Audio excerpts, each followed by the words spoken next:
Siva Tiruchitrambalam. Welcome back to our discussion on Sokkanatha Venba. This is a new text that Lord Shiva has given for our thought process for the next 100 days. After completing the ninth Tirumurai for 1 year, right now Annamalayar has given us Sokkanatha Venba as the next project. This particular introductory speech comes in to introduce this particular text and the author. In Saivam, the world of Saivism, we can't forget the name Jnana Sambandar. We all know Thiruஞான Sambandar, who gave us the first three Tirumurai, first, second, and the third Tirumurai.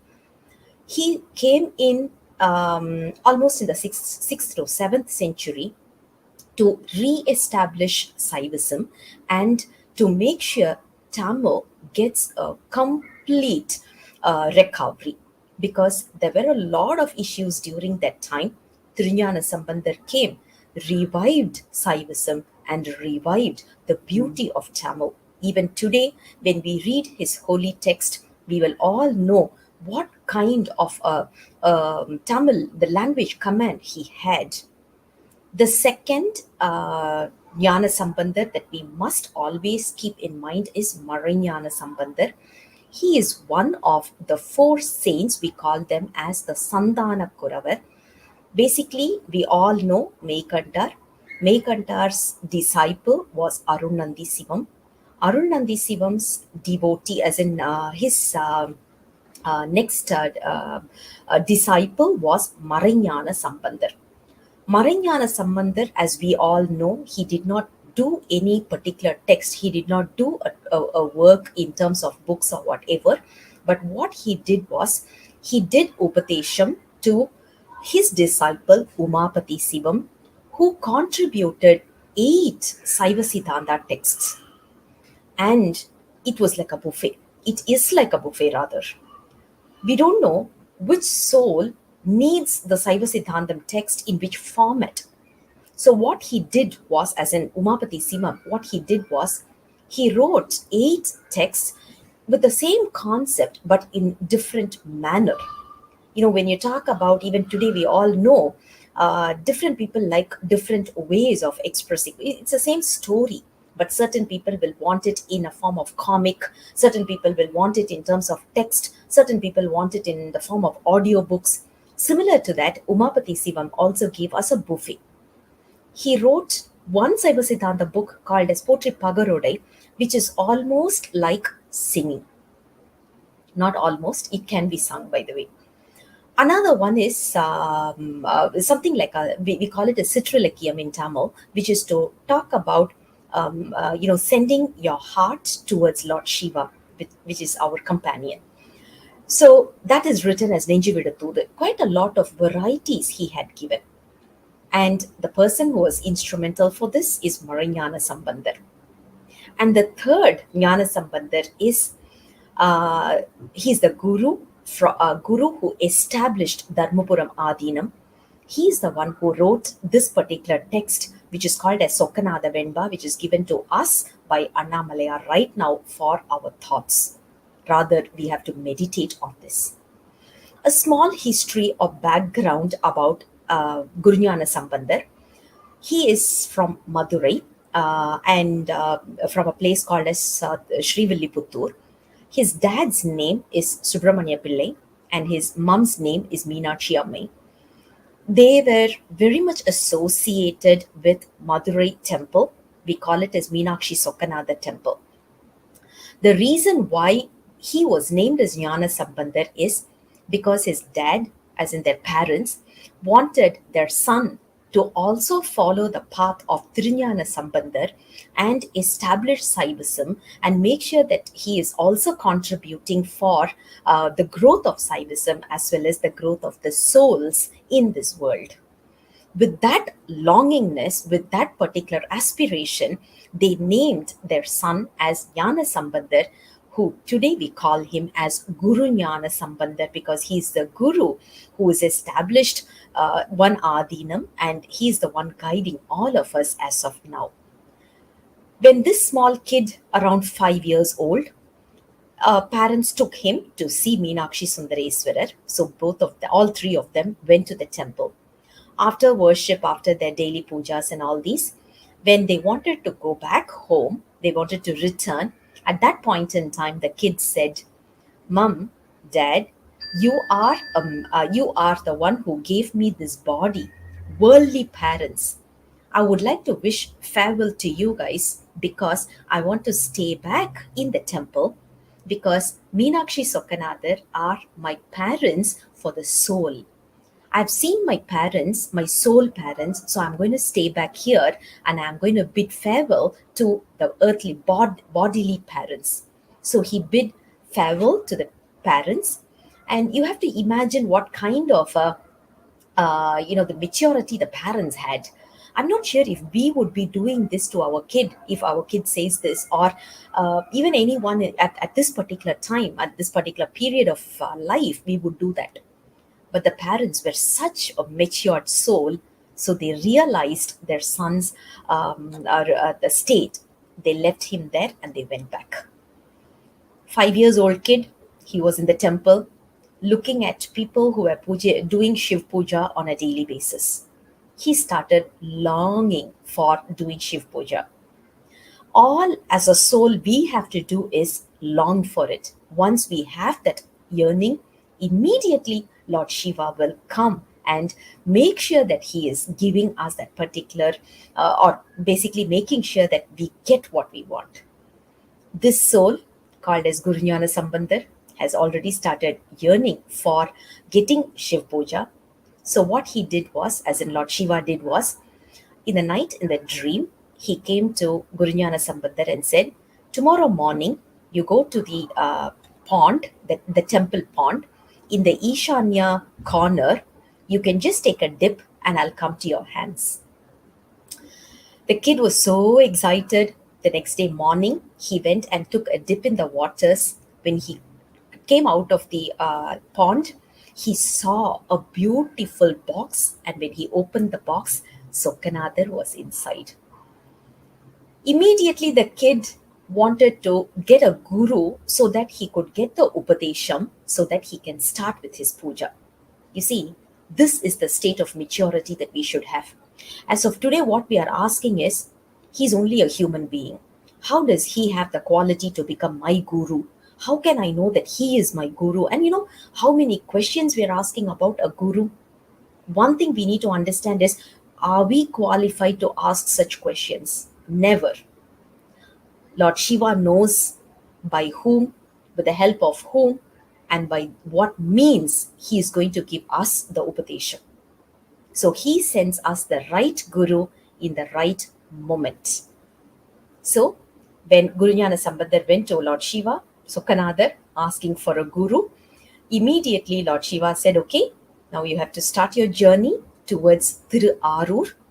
There, a person called as, you will see Kamala Jnana Pragasar, who will be your guru, who is going to guide you in this spiritual path."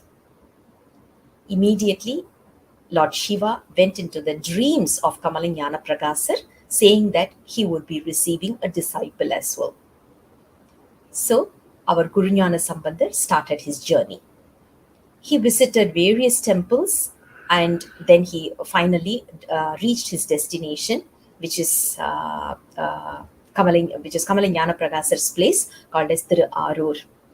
At that particular time, Kamala Jnana Pragasar also knew about this disciple, so he did all the necessary upadesham, and he was giving all possible guidance and support to his disciple. One fine day in the night, when Kamala Jnana Pragasar wanted to go back home after worshipping Tyagarajar, the person who usually holds the torch was fast asleep. So Guru Jnana Sambandar volunteered to do that do that task. So he was holding the torch and he was walking along with Guru. Once Guru reached his home, he just said, "Stop," and he went inside. Since Guru did not say leave, he only said stop, the disciple, who's Guru Jnana Sambandar, He did not want to go against his guru's words, so he was just standing still in the night. And because of Lord Shiva's grace, there was heavy rains in the night, but not a single drop of water fell onto Guru Gnana Sambandar. Guru Gnana Sambandar was standing still whole night, holding on to that torch. The torch did not go off, and at the same time, there was no water on him. The next day, early in the morning, Guru Patni came out for making sure that the entrance is cleaned up and all this. When she came up, that is where she saw the disciple standing in this state. Immediately, she went and woke her husband up, saying that, see, your disciple is going through this kind of maturity. That is where the Guru knew what level of maturity the disciple had, which is Guru Gnana Sambandar. So now it's time for the Guru to bid farewell to his disciple. So what he did was he called Guru Gnana Sambandar and said, okay, now you have to go all the way to Dharmapuram, establish an Adinam, and start giving Upadesham to all the matured souls. Make sure that they are following the path of enlightenment. Disciple did not want to leave the Guru, and he started crying, but at the same time, he did not want to go against the words of the Guru.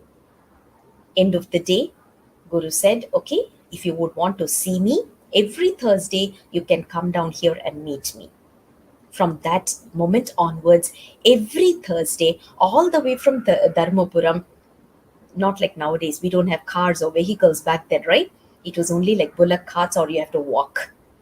Guru Gnana Sambandar used to come and visit his Guru on every Thursday, and then without fail until his, that's one thing that we are able to see from the history.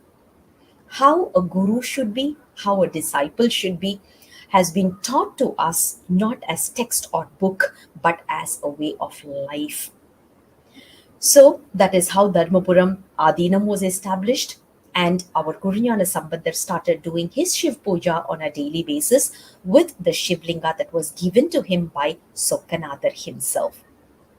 While he's doing his pujas every day, due to the overwhelming the way how the bliss was flowing in him, he was able to sing certain verses. Those verses have been consolidated into 8 books. And as of today, Dharmapuram Adinam has given these 8 books, and they have published these as well, which is a very great work. And out of it, out of the 8 books, we have already discussed one, which is called as Siva Saram. We have already gone through all the verses over there, but we did not do it in English back then. It was only in Tamil. If time permits, we will try to do that in English as well. And the second one is what we are going to go through right now, which is called as Sokkanatha Venba. The third book is Mutti Nichayam. Fourth book is Tiripadartha Rubadi Tasakarya Agaval. Fifth book is Sodasakala Prasada Shatkam. Sixth book is Sokkanatha Kalitturai. Seventh book, Jnana Pragasa Malai. And the finale, 8th book is Navamani Malai. In this today, Lord Shiva has given us the Sokkanatha Venba to be taught on a daily basis, on like 1 verse per day. That is what Lord Shiva has given us as a guidance. This has got about 94 verses, but there are 7 other additional verses that has been included. So we will go through all one by one by Lord Shiva's grace. Each and every verse concludes with the word Sokkanatha. That is why it is called as Sokkanatha Venba. We won't be able to see any correlation between one verse to another, because it was all being sung on different circumstances in different times, and also different, basically when he was doing his Shiv Puja, that is where the verses came from. So there is nothing like a correlation between the verses, but trust me, each and every verse is it's basically it's something like a nectar, we have to say. It has been juiced up and given to us like a capsule. So we are going to start with the discussion of this on a daily basis. As I said, it is not a discussion. We have to meditate on each and every song on a daily basis. From tomorrow onwards, what we are going to do by Lord Shiva's grace, Annamalaiar's grace, is we are going to talk about one verse on a daily basis. Early in the morning, we will be hearing Oduvar Aya's song. He has sung all the songs beautifully for us. We are going to listen to that. And after that, whoever wants to talk about the verses, we will be posting all of those. If anyone volunteers to do it in other languages also, you are welcome to do that. And on a daily basis, we will go through one verse at a time to understand the meaning. And what we would wish to is meditate on one verse per day so that we can internalize it, not just the meaning, but even because words and meanings are, it stays at a brain level, but we have to internalize the experience. Let's wish, let's pray Lord Shiva that he gives us that experience. And that's what we are going to talk about, or at least targeting to do for the next 100 days. With Lord Shiva's grace, I'm sure he will be able to give us at least 1% of the experience that we need to get. I would like to thank both Adinams, Thiruvavudurai Adinam as well as Dharmapuram Adinam, because their work is more than beyond words, beyond expressing in words. The way how they have until today, the way the work that they are doing to establish and make sure that Saivism is not compromised in any manner, we have to really, really appreciate them. We need to be thankful and grateful for their work. I would like to take this opportunity to thank the current Guru Maha Sannidhanam as well as our Guru Mudalvar, who is basically Gurunyana Sambandar, for this wonderful work. And with that, I conclude my introduction talk. We will come back again on a daily basis, based on each and every verse on a daily basis. Sivaya Nama, Tiruchitrambalam.